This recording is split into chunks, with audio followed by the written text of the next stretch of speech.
हूं अर्पिता आर्या। इस वक्त की एक बड़ी खबर आ रही है दिल्ली से। किसान आंदोलन के बीच गृह मंत्री अमित शाह के घर एक अहम बैठक चल रही है। कृषि मंत्री नरेंद्र सिंह तोमर के साथ अमित शाह बैठक कर रहे हैं। दोनों नेताओं की ये बैठक काफी अहम मानी जा रही है। बैठक में किसानों की मांगों पर विचार हो सकता है और आगे की रणनीति बन सकती है कि किस तरीके से किसानों का जो यह आंदोलन बढ़ रहा है उसे रोका जाए। विक्रांत हमारे साथ होगी इस वक्त और अपडेट के साथ जुड़ चुके हैं। विक्रांत, एक के बाद एक बैठकों का दौर चल रहा है, क्या रणनीति बन सकती है?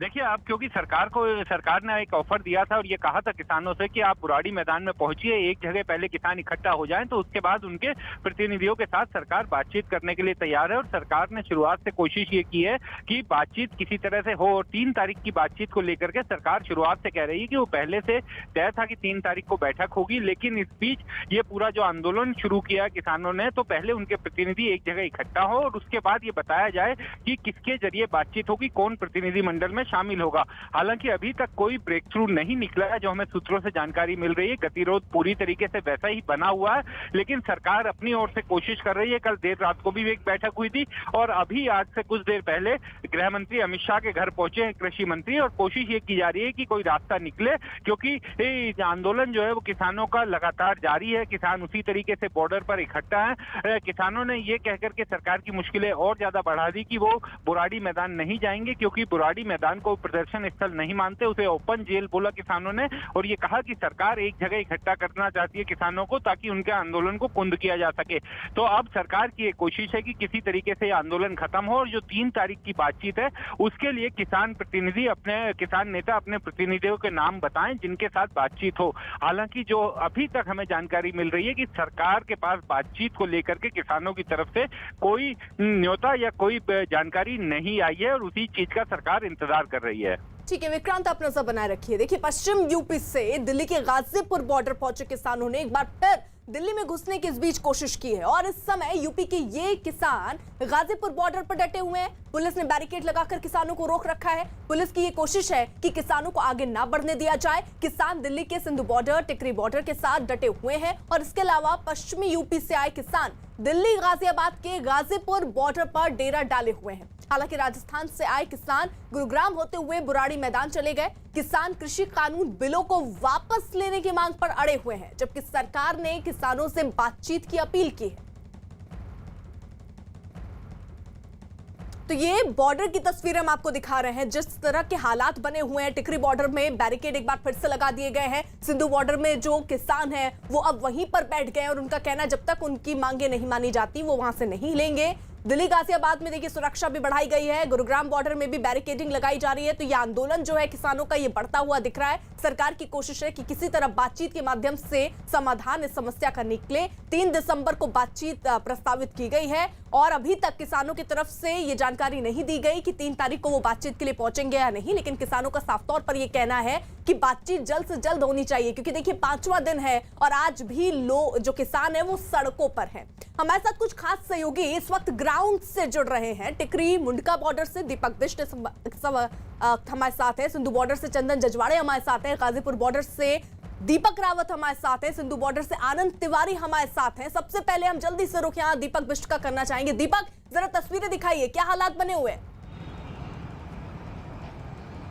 देखिए अर्पिता, मैं जो प्रदर्शन स्थल है उससे पहले वाले बैरिकेडिंग में हूँ, जहाँ से लोगों को जाने की मनाही यहाँ पर से कर दी गई है। ये देखिए कुछ महिलाएं भी यहाँ पर थी जो वापस लौट रही हैं, क्योंकि सबके लिए समस्या एक यही आ रही है कि कैसे यहाँ से दूसरी तरफ जाए। और यही वजह है कि लोग आ जा नहीं पा रहे, क्योंकि ये जो रास्ता है ये रास्ता पूरी तरह से बंद है। यहाँ से बैरिकेड्स लगा दिए गए हैं। ये पहला बैरिकेड है, जिसके 100 मीटर की दूरी पर दूसरा बैरिकेड्स है, और वहीं पर सबसे ज्यादा जो किसान हैं वो यहाँ पर जुड़े हैं, और वो दूर से आए हैं प्रदर्शन के लिए। सरकार पर एक दबाव बनाना चाहते हैं ताकि सरकार उनकी जो 3 मांगे हैं उसको पूरा कर सके।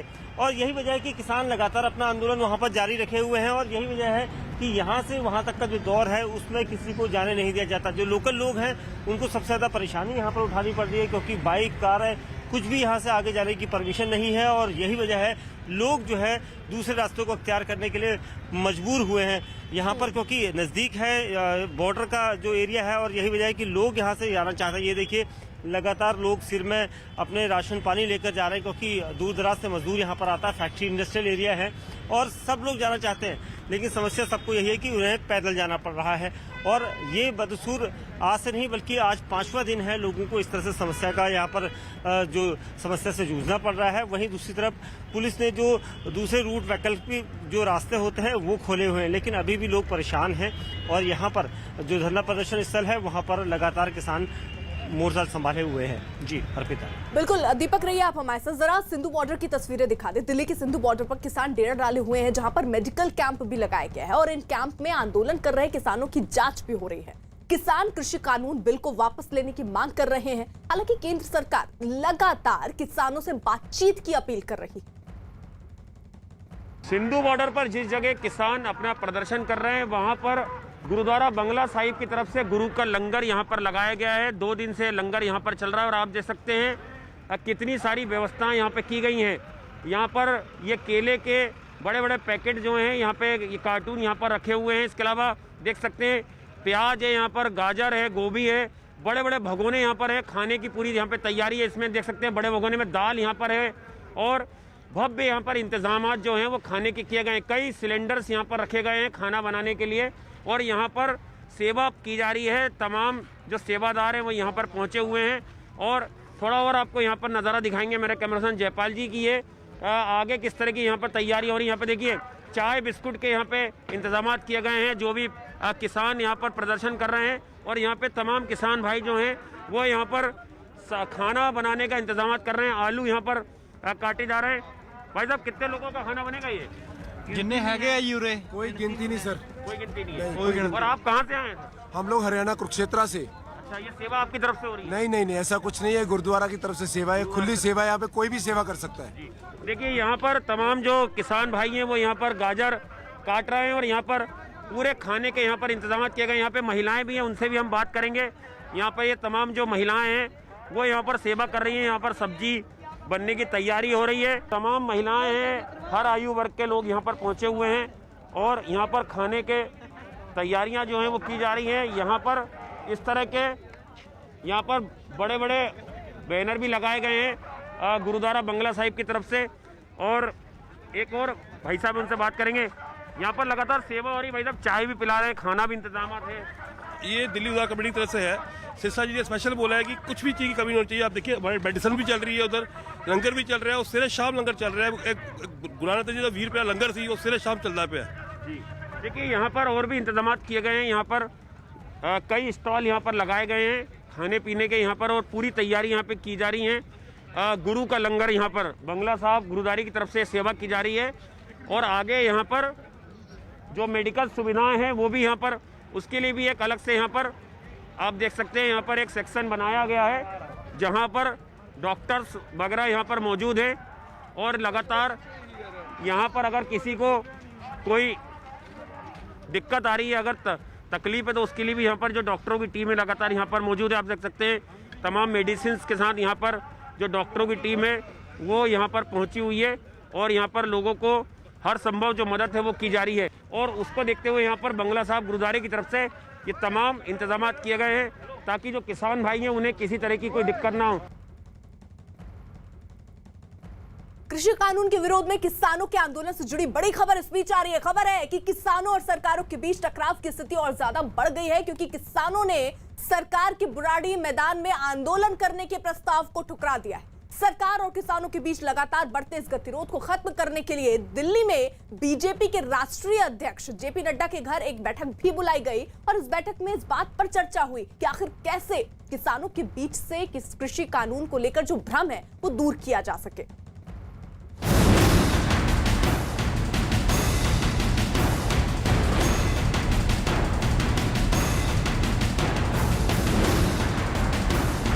आंदोलन का रास्ता छोड़कर चर्चा का रास्ता अपनाना चाहिए।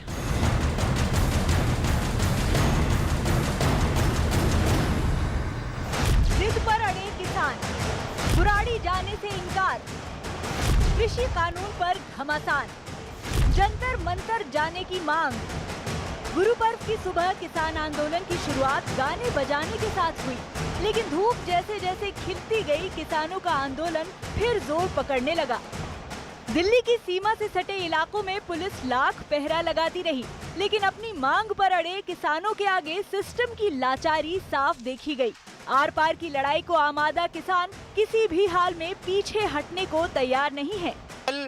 जो संयुक्त मोर्चा है किसानों का, उसने फैसला किया कि वो बुराड़ी ग्राउंड नहीं आएंगे, सिंघू बॉर्डर पर ही जमे रहेंगे जब तक हमारी बात नहीं मानी जाती। और बुराड़ी ग्राउंड के बारे में किसानों ने इसे ओपन जेल कहा है। कुछ किस तरह से आगे की रणनीति है आपकी यहाँ पर? हमारा जो आदेश आएगा हमारी जथेबंदी से ऊपर से आएगा, जो बाहर जाने का, बॉर्डर पर जाने का आदेश आएगा तो वहाँ जाएंगे। जो यहाँ रहे आदेश है अभी यहाँ रुको। अच्छा, हमारा यह आने का कारण कुछ लोग बोले जेल में नहीं है, हम जेल तोड़ देंगे। हमारा ऑर्डिनेंस रद्द करने की मांग है, तीनों ऑर्डिनेंस रद्द किए जाएं, यही मांग पहले से हमारी चल रही है। किसान दिन रात दिल्ली से सटी सीमा पर डटे हुए हैं, वहीं खाना बना रहे हैं, वहीं सो रहे हैं। बुराड़ी में सरकार की बातचीत के प्रस्ताव को भी ठुकरा चुके हैं। देखिए, रात किसानों ने इस तरीके से काटी क्योंकि ठंड का मौसम है और ऐसे में आग तापने के लिए इस तरीके से आग जलाई है ताकि पूरी रात यहाँ पर काटी जा सके। बाबा रात भर ऐसे ही थे यहाँ पर बैठे? पर नहीं बैठे, ठंड नहीं लगी रात में? नहीं, ठंड क्या, आग के सारे काट रहे अपना टाइम। अच्छा, हाँ, और क्या करवाई। अच्छा, और भी लोग हैं, उनसे बात करते हैं। सर, कब तक डटे रहेंगे? जब तक मांग पूरी नहीं हो जाएगी तब तक। आर पार की लड़ाई है। गृह मंत्री साहब कह रहे हैं कि आप जिस जगह पर आपको दिया गया वहाँ पर चले जाएंगे तो सरकार आपसे बात कर लेगी तुरंत। भाई, हमारे 32 संगठन है, जब हम रामलीला मैदान मान रहे, जंतर मंतर मांग रहे, वे हमें क्यों दे रहे? वे हमारी बात क्यों नहीं मान रहे? वे हमें बका रहे। किसानों का साफ कहना है कि शर्तों के आधार पर कोई बात नहीं होगी, जो बात करनी है सामने की जाए। बातचीत करने का रवैया नहीं है, बातचीत करनी है तो किसानों की तरफ पीठ नहीं होगी, सीधे मुंह से बात होती है। अब सरकार कह रही है बैराड़ी में आ जाए तब बात करेंगे, ये शर्तों के आधार पे कभी बातचीत नहीं सिरे लगेगी। कृषि कानून पर बीते कई दिनों से घमासान मचा हुआ है। सरकार किसानों से कई दौर की बातचीत भी कर चुकी है, बावजूद इसके किसान अपनी मांगों से 1 इंच भी पीछे हटने को तैयार नहीं है। किसानों ने 2 महीने तो ਅਸੀਂ ਆਪਣੇ ਪੰਜਾਬ में ਧਰਨਾ ਲਗਾਈ ਰੱਖਿਆ।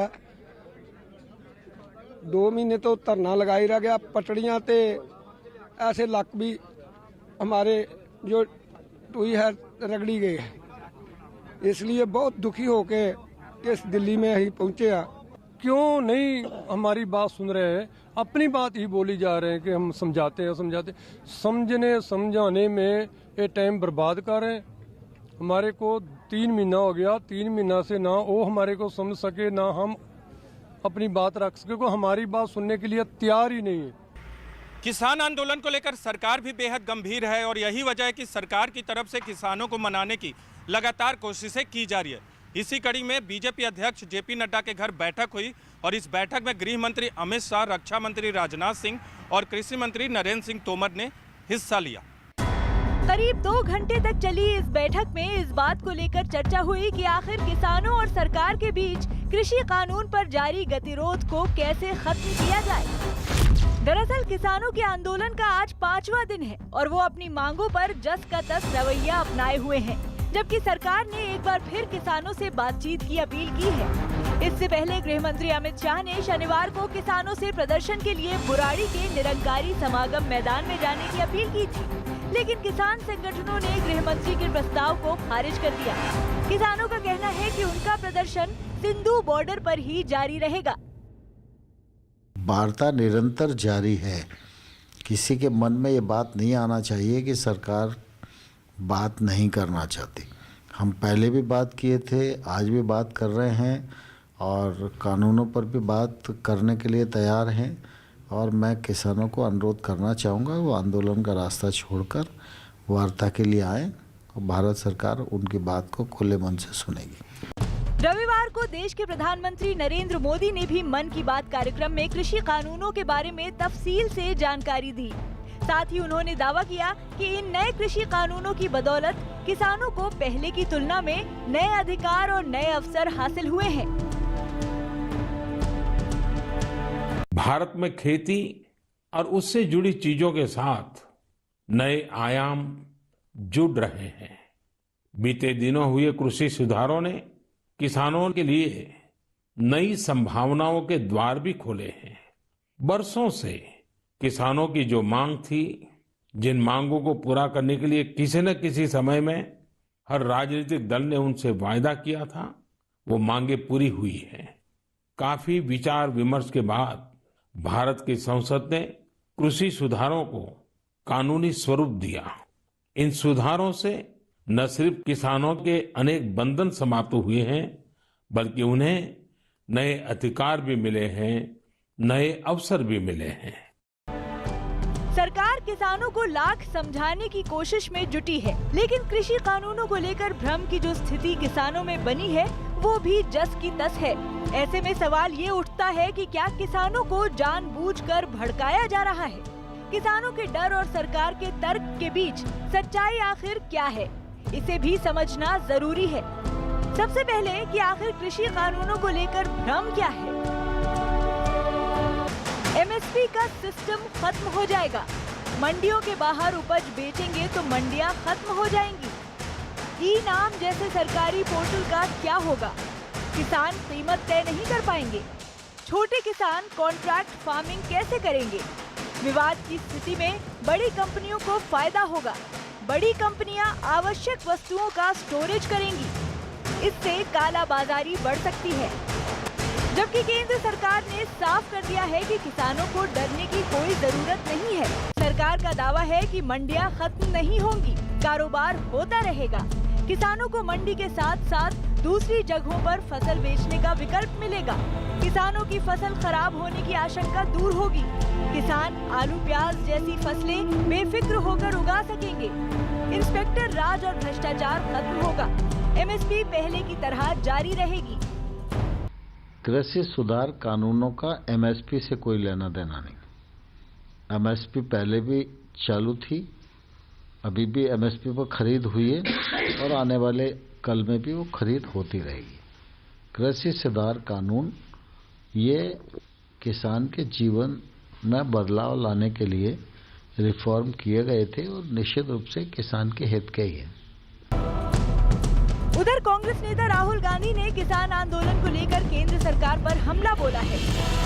मोदी सरकार ने किसान पर अत्याचार किए, पहले काले कानून, फिर चलाए डंडे, लेकिन वो भूल गए कि जब किसान आवाज उठाता है तो उसकी आवाज पूरे देश में गूंजती है। किसान भाई बहनों के साथ हो रहे शोषण के खिलाफ आप भी speak up for farmers campaign के माध्यम से जुड़िए। देखिए, टकराव की स्थिति नहीं करनी चाहिए। सरकार को तुरंत बुलाकर इमीडिएटली बात करके बातचीत द्वारा समाधान निकाला जाए। जो भी है उनको उनसे बात कर, जो भी अमेंडमेंट चाहते हैं, जो अमेंडमेंट करते हैं उनको संतुष्ट करके और इसका समाधान निकाला जाए। सरकार की अपनी दलील है तो किसानों के भी अपने तर्क हैं। इन दोनों ही बातों के बीच इस आंदोलन को एक हफ्ता होने जा रहा है। किसान दावा कर रहे हैं कि वो 4 महीने के राशन के बंदोबस्त के साथ आए हैं। ऐसे में सरकार जल्द कोई बड़ा फैसला ले सकती है। और इस वक्त की बड़ी खबर आ रही है दिल्ली से। गृह मंत्री अमित शाह के घर चल रही अहम बैठक खत्म हो गई है। अमित शाह की कृषि मंत्री नरेंद्र सिंह तोमर के साथ ये बैठक चल रही थी। खबर है कि किसान संगठनों और केंद्र सरकार के बीच गतिरोध बरकरार है। ऐसे में ये बैठक काफी अहम थी। विक्रांत हमारे साथ, हमारे सहयोगी इस वक्त जुड़ चुके हैं। विक्रांत, इस बैठक का नतीजा क्या निकला? देखिए, अभी बैठक खत्म हुई है, अभी कृषि मंत्री वहां से निकले हैं और ये जानकारी मिली है कि वो कृषि भवन अपने मंत्रालय गए हैं। हालांकि क्या फैसला लिया गया इस बारे में अभी जानकारी नहीं मिली है। कुछ देर में हो सकता है कि सामने आए जानकारी, लेकिन सरकार कोशिश ये कर रही है कि किसी तरीके से गतिरोध खत्म हो और बातचीत का एक सिलसिला शुरू हो। लेकिन अभी तक की जो हमें जानकारी मिल रही है, कोई बातचीत शुरू होने के दिशा में बढ़ता हुआ कदम किसानों की तरफ से नहीं आया है। किसानों ने अभी तक ये भी जानकारी नहीं दी है कि बातचीत के लिए वो तैयार है या नहीं है, और अगर बातचीत होगी तो कौन प्रतिनिधि होंगे। तो यानी कि गतिरोध पूरी तरीके से वैसा ही बना हुआ है जैसा शुरुआत में था। और सरकार ये कह रही है कि पहले किसान ये जानकारी दें कि 3 तारीख को उनकी तरफ से कौन लोग शामिल होंगे बातचीत में, कैसे उनका प्रतिनिधि मंडल आएगा। लेकिन किसानों की तरफ से कोई जानकारी अभी तक सरकार को नहीं दी गई है। ठीक है विक्रांत, नजर बनाए रखिए। वहीं दिल्ली की सीमाओं पर किसानों के प्रदर्शन के बीच केंद्र सरकार ने किसानों को भरोसा दिया कि मंडियों को खत्म नहीं किया जाएगा। केंद्रीय मंत्री रविशंकर प्रसाद और प्रकाश जावड़ेकर किसानों को उन्होंने भरोसा दिया कि एमएसपी और मंडी जीवित रहेंगे और किसानों को कोई नुकसान नहीं होगा। केंद्रीय मंत्री रविशंकर प्रसाद ने दावा किया कि नए कृषि कानून से किसान कहीं भी अपनी फसल बेच सकता है। कानून मंत्री रविशंकर प्रसाद ने नए कृषि कानून को किसान हित में बताया। उन्होंने बाकायदा एक ट्वीट किया और लिखा कि नए कृषि कानून एपीएमसी मंडियों को समाप्त नहीं करते हैं, मंडियां पहले की तरह ही चलती रहेंगी। नए कानून ने किसानों को अपनी फसल कहीं भी बेचने की आजादी दी है। जो भी किसानों को सबसे अच्छा दाम देगा वो फसल खरीद पाएगा, चाहे वो मंडी में हो या मंडी के बाहर। वहीं केंद्रीय मंत्री प्रकाश जावड़ेकर ने भी किसानों से आंदोलन छोड़कर बातचीत की अपील की और उन्होंने ट्वीट करके लिखा कि कृषि कानून पर गलतफहमी ना रखें। पंजाब के किसानों ने पिछले साल से ज्यादा धान मंडी में बेचा और ज्यादा एमएसपी पर बेचा। एमएसपी भी जीवित है और मंडी भी जीवित है और सरकारी खरीद भी हो रही है।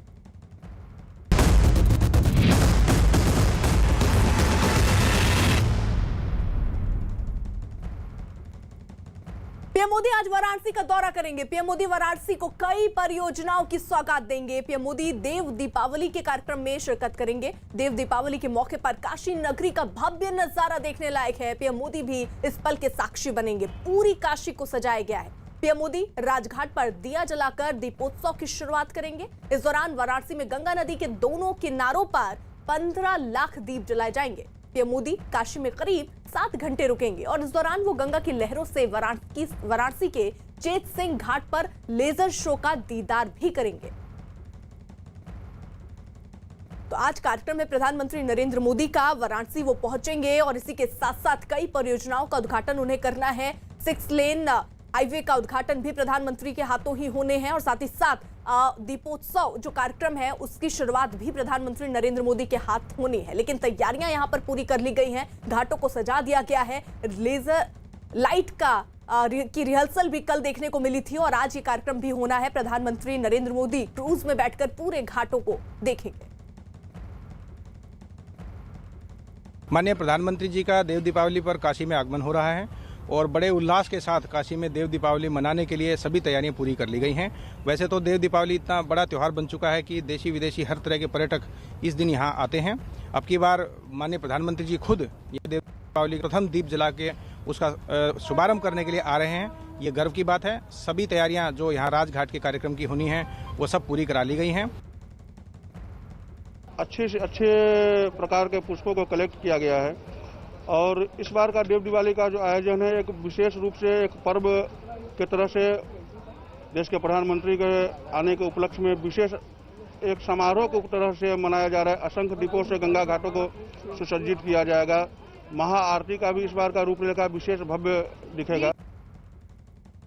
तो पीएम मोदी वाराणसी को कई परियोजनाओं की सौगात देंगे। 2:30 बजे बताया जा रहा है पहुंचेंगे पीएम मोदी। देव दीपावली के कार्यक्रम में शिरकत करेंगे और ये देखिए क्रूज भी जो है जिसमें बैठकर प्रधानमंत्री घाटों को देखेंगे, वो क्रूज भी वहां पर तैनात है इस वक्त। देव दीपावली के मौके पर काशी नगरी का जो भव्य नजारा है वो दरअसल देखने लायक है। पीएम मोदी भी इस पल के साक्षी बनेंगे। पूरी काशी को सजाया गया है। अंतिम दौर की तैयारियां चल रही हैं क्योंकि ज्यादा वक्त बचा नहीं है। 1 बज रहा है, 2:30 बजे बताया जा रहा है वो पहुंचेंगे। फिर एक जनसभा को भी उन्हें संबोधित करना है। 3 बजे का वक्त उस जनसभा को संबोधित करने का भी बताया जा रहा है। और वाराणसी वासियों के लिए क्या बोलते हैं प्रधानमंत्री नरेंद्र मोदी ये भी देखना होगा क्योंकि कोरोना काल के एक लंबे वक्त के बाद प्रधानमंत्री नरेंद्र मोदी वाराणसी पहुंच रहे हैं और कई परियोजनाओं का शिलान्यास वो करने वाले हैं और वहां जनसभा को भी संबोधित करने वाले हैं। पीएम मोदी राजघाट पर दिया जलाकर दीपोत्सव की शुरुआत करेंगे। इस दौरान वाराणसी में गंगा नदी के दोनों किनारों पर 15 लाख दीप जलाए जाएंगे जिसकी तैयारियां अंतिम दौर पर चल रही हैं। सारी तैयारियां लगभग कर ली गई हैं। पीएम मोदी काशी में करीब 7 घंटे यानी 7 घंटे का कार्यक्रम रहने वाला है। 2 तस्वीरें हम आपको दिखा रहे हैं किस तरीके से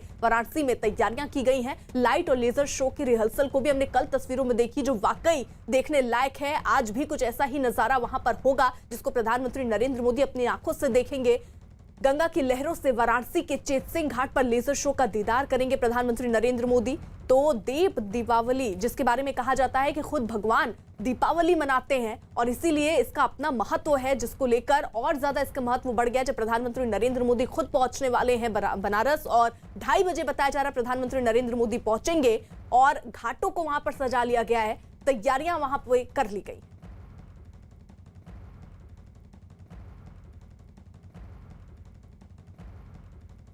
पीएम मोदी ने वाराणसी दौरे को लेकर रविवार को ट्वीट किया। उन्होंने लिखा कि देव दीपावली के पावन अवसर पर अपने संसदीय क्षेत्र वाराणसी के लोगों के बीच रहने का सौभाग्य प्राप्त होगा।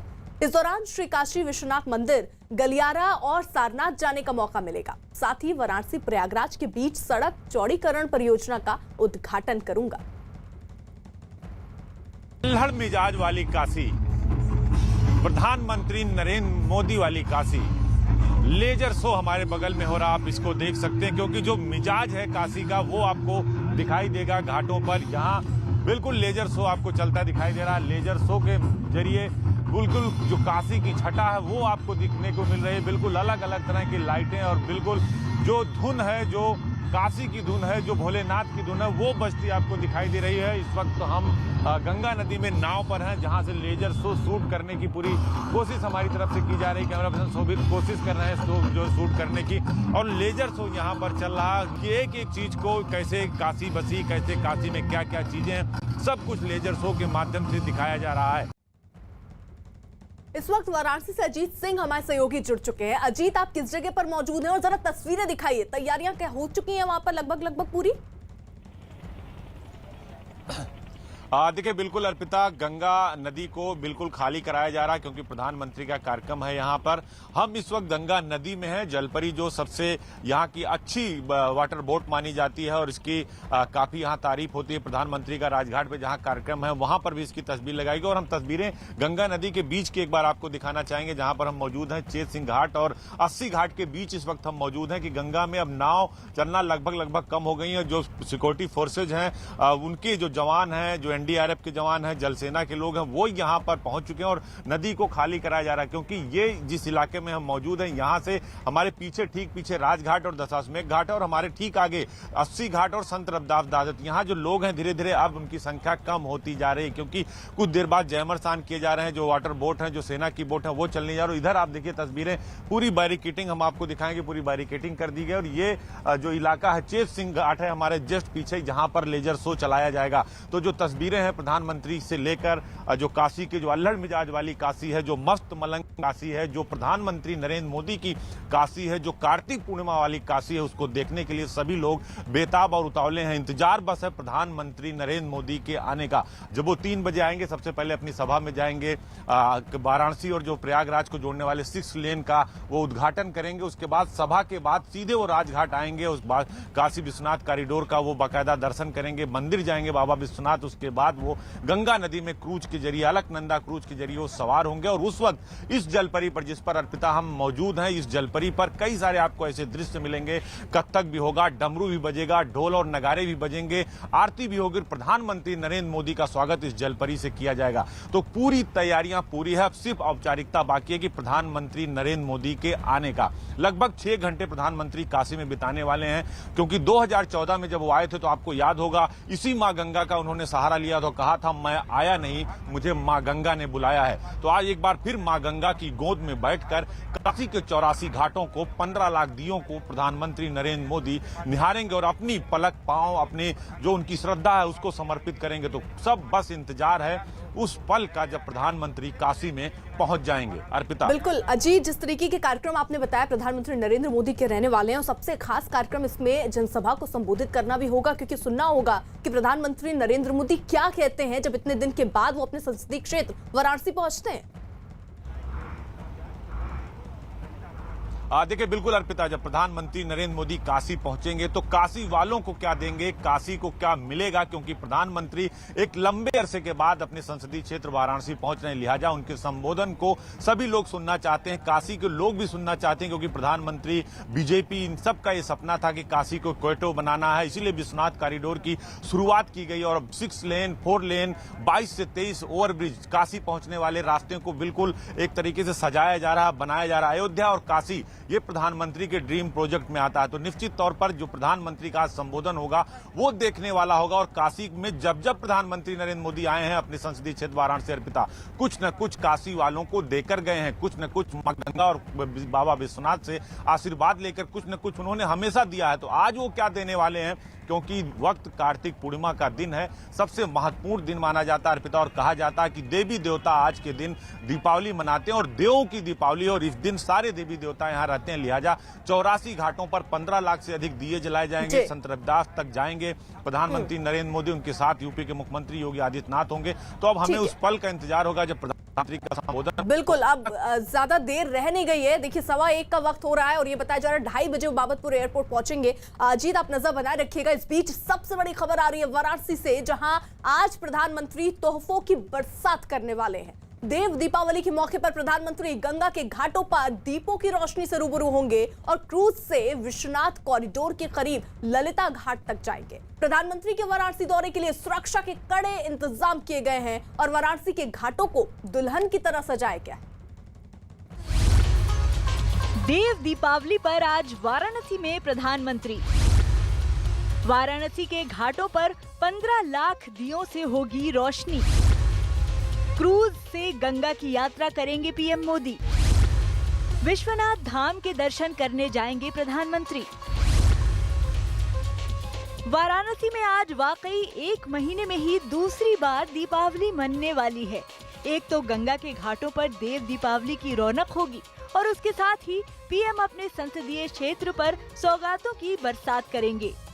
कोरोना और लॉकडाउन के बाद लगभग 9 महीने के इंतजार के बाद पीएम वाराणसी जा रहे हैं। प्रधानमंत्री के स्वागत में वाराणसी पूरी तरह सज चुका है और प्रधानमंत्री भी बनारस वालों के लिए तोहफे भर कर ले जा रहे हैं। NH-19 के 6 लेन सड़क परियोजना का उद्घाटन करेंगे। शाम 5 बजे क्रूज से ललिता घाट जाएंगे। काशी विश्वनाथ मंदिर में पूजा करेंगे। काशी विश्वनाथ मंदिर कॉरिडोर की समीक्षा करेंगे। शाम 5:30 बजे क्रूज से राजघाट जाएंगे। शाम 5:40 पर देव दीपावली का पहला दीपक जलाएंगे। शाम 6 बजे गंगा आरती में शामिल होंगे। शाम 6:15 से 7:30 बजे तक क्रूज से गंगा घाटों के दर्शन करेंगे। चेत सिंह घाट पर लेजर शो देखेंगे। रात 8:20 पर सारनाथ पहुंचेंगे। लाइट एंड साउंड कार्यक्रम में शामिल होंगे। वैसे तो प्रधानमंत्री जब भी वाराणसी में होते हैं अपने क्षेत्र के लोगों पर जमकर प्यार लुटाते नजर आते हैं, लेकिन इस बार पीएम का वाराणसी दौरा बहुत खास है। वैसे तो प्रधानमंत्री कई बार बाबा विश्वनाथ के दर्शन करने जा चुके हैं, लेकिन अब विश्वनाथ कॉरिडोर का उनका सपना साकार रूप लेता दिखाई दे रहा है। काशी विश्वनाथ कॉरिडोर प्रधानमंत्री का ड्रीम प्रोजेक्ट है और प्रधानमंत्री काशी विश्वनाथ कॉरिडोर का निरीक्षण भी करेंगे। और देखिए काशी विश्वनाथ कॉरिडोर कैसे होगा, क्या क्या चीजें होंगी इसमें, जो कारीगर है उनसे बात करते हैं। क्या नाम आपका? मेरा नाम रूपेश सिंह, सैंड आर्टिस्ट है। क्या बना रहे हैं आप? ये सैंड आर्ट बना रहा हूँ, विश्वनाथ कॉरिडोर बना रहा हूँ और बाबा विश्वनाथ काशी से जितनी भी विभूतियाँ हैं सबको जोड़ के एक संदेश देना चाहता हूँ प्रधानमंत्री के स्वागत में। तो देखिए ये प्रधानमंत्री के संदेश के स्वागत में देखिए मंदिर उसी तरह बना रहे हैं, जो रास्ते हैं उसको इन्होंने बाकायदा दर्शाया हुआ है और जो तस्वीरें हैं वो आप देखिए। काशी विश्वनाथ कॉरिडोर प्रधानमंत्री का ड्रीम प्रोजेक्ट है। 55,000 वर्ग मीटर में बन रहे इस कॉरिडोर का भव्य स्वरूप अब दिखने लगा है। विश्वनाथ धाम अब राजस्थान और मिर्जापुर के गुलाबी पत्थरों से सजने भी लगा है और पहली बार पीएम मोदी सड़क के बजाय गंगा के रास्ते विश्वनाथ कॉरिडोर तक पहुंचेंगे। पीएम का सपना था बाबा विश्वनाथ के धाम को सीधे गंगा से जोड़ने का, जो अब पूरा होने के करीब है। प्रधानमंत्री खुद इसका जायजा लेने गंगा पर क्रूज से सफर करेंगे और पीएम के सम्मान में गंगा के घाटों को खूबसूरती से सजाया जा रहा है। लंबे अरसे के बाद काशी नगरी प्रधानमंत्री नरेंद्र मोदी आ रहे हैं, उनका संसदीय क्षेत्र है और वो इसी तरह क्रूज पर बैठकर काशी को निहारेंगे। घाटों पर देव दीपावली का नज़ारा देखेंगे तो लेजर शो का भी आनंद उठाएंगे। घाटों की तस्वीर अगर आप देखिए तो नमामि गंगे, ओम, बहुत सारे स्वास्तिक जो चिन्ह हैं वो यहाँ पर बनाए जा चुके हैं और यहीं अलग अलग घाट हैं जहाँ पर प्रधानमंत्री एक एक चीज़ को विधिवत देखेंगे, काशी को निहारेंगे। पीएम लगभग 7 घंटे तक वाराणसी में रहेंगे। इस दौरान वो क्रूज पर बैठकर गंगा घाटों की दिव्य छटा का आनंद लेंगे। प्रधानमंत्री मोदी के साथ उत्तर प्रदेश के मुख्यमंत्री योगी आदित्यनाथ और केंद्रीय मंत्री नितिन गडकरी भी मौजूद रहेंगे। इस दौरान पीएम मोदी नेशनल हाईवे 19 को 6 लेन करने की सड़क को देश को समर्पित करेंगे। प्रयागराज के हंडिया से वाराणसी के राज तालाब तक नेशनल हाईवे के चौड़ीकरण की परियोजना में 72 किलोमीटर की सड़क को 6 लेन में तब्दील किया गया है। इससे प्रयागराज और वाराणसी की यात्रा में 1 घंटे का कम समय लगेगा। इस परियोजना में लगभग 2447 करोड़ रुपए की लागत आई है। प्रधानमंत्री जी बनारस के अंदर तो सबसे पहला जो कार्यक्रम होगा ये बनारस इलाहाबाद जो 4 लेन से 6 लेन हुआ उसका लोकार्पण करेंगे और फिर जो विश्वनाथ मंदिर का दर्शन करेंगे और जो देव दिवाली जो देश और दुनिया में जिस की प्रसिद्धि है तो प्रथम दीप जलाएंगे। वैसे तो प्रधानमंत्री चाहे जहां हो उनके दिल में हमेशा ही वाराणसी बसता है। शायद इसीलिए उन्होंने उत्तर प्रदेश सरकार और अपने केंद्रीय मंत्रियों को वाराणसी की सुख सुविधाओं के लिए खास दिशा निर्देश दे रखे हैं। और इस बार तो उन्होंने वाराणसी दौरे से पहले ट्वीट कर एक संदेश भी जारी किया। देव दीपावली के पावन अवसर पर अपने संसदीय क्षेत्र वाराणसी के लोगों के बीच रहने का सौभाग्य प्राप्त होगा। इस दौरान श्री काशी विश्वनाथ मंदिर गलियारा और सारनाथ जाने का मौका मिलेगा। साथ ही वाराणसी प्रयागराज के बीच सड़क चौड़ीकरण परियोजना का उद्घाटन करूंगा। लेकिन प्रधानमंत्री की यात्रा के दौरान सबसे रंगारंग कार्यक्रम दिखाई देगा लेजर शो का। प्रधानमंत्री क्रूज पर बैठकर गंगा के घाटों पर होने वाले लेजर शो का आनंद लेंगे, जिसमें विश्वनाथ कॉरिडोर के साथ देव दीपावली की महिमा का बखान किया जाएगा।